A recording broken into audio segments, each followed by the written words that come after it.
আকাশী হৈ আহিছিলা তুমি মূৰত সেই চিনাকি উৰণিখন লৈ। সঘনাই দেখাৰ সৌভাগ্য মোৰ নাই।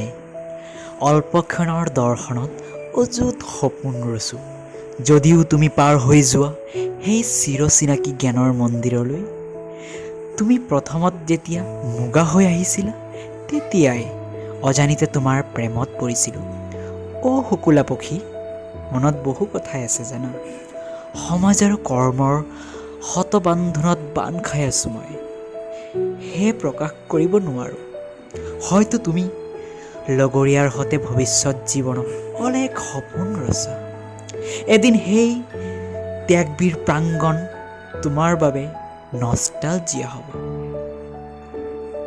মোৰ বাবে কামৰূপৰ আৱেগৰ মন্দিৰ আজি নষ্টালজিয়া।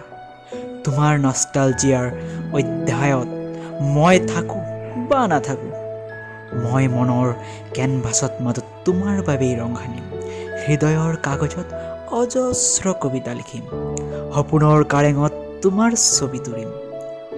অ' আকাশী চৰাই, শৰতৰ হেকজাক বৰষুণত কিয় বাৰু তিতিছা? তোমাৰ ষ্ট্ৰেট কৰা চুলি গুচাই বেয়া পাব পাৰে জানা।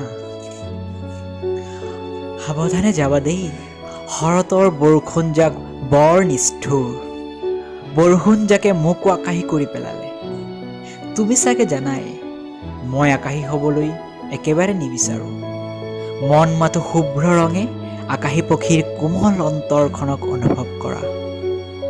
মুগা বৰণেৰে সজ্জিত তোমাৰ বাবে যি সপোন ৰচিছিলোঁ, আজি চুলি ষ্ট্ৰেট কৰা স্মাৰ্ট আকাশী পক্ষী তোমাৰ বাবে একেই সপোন দেখোঁ। মই যে ব্যস্ত চৰাই, আজিলৈ ইমানতে বিদায় লওঁ। প্ৰতিশ্ৰুতি দিলোঁ পুনৰ আহিম এই কল্পনাৰ জগতত ভাৱনাৰে আঁচ পেলাবলৈ, নানাৰঙী সপোন ৰচিবলৈ।